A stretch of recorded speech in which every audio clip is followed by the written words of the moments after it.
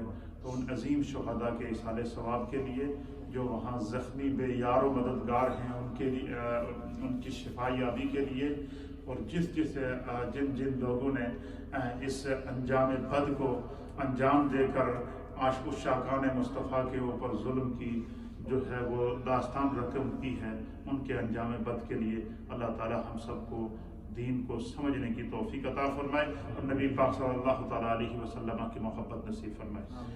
بسم اللہ الرحمن الرحیم. الحمد للہ رب العالمین الرحمن الرحیم مالک یوم الدین ایاک نعبد و ایاک نستعین اهدنا الصراط المستقیم صراط الذین انعمت علیہم غیر المغضوب علیہم ولا الضالین آمین. بسم اللہ الرحمن الرحیم. قل هو اللہ احد اللہ الصمد لم یلد ولم یولد ولم یکن له کفوا احد. قل هو الله احد الله الصمد لم يلد ولم يولد ولم يكن له كفوا احد. بسم الله الرحمن الرحيم. قل اعوذ برب الفلق من شر ما خلق من شر ما خلق ومن شر النفاثات في العقد ومن شر حاسد اذا حسد.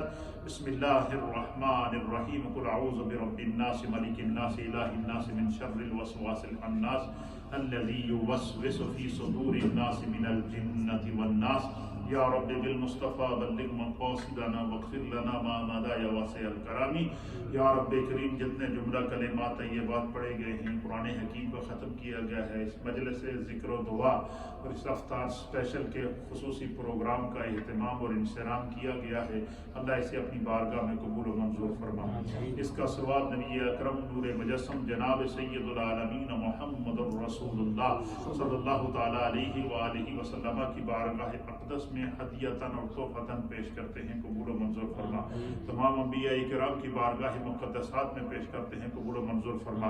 تمام اولیاء کاملین صحابہ کرام اہل بیت اطہار کی بارگاہ میں پیش کرتے ہیں، قبول و منظور فرما. محمد صابر صاحب مرحوم اور ہمارے بھائی اقبال صاحب کے خاندان کے اور ہم سب کے خاندان کے تمام مرحومین کو اس کا ثواب پیش کرتے ہیں، قبول فرما.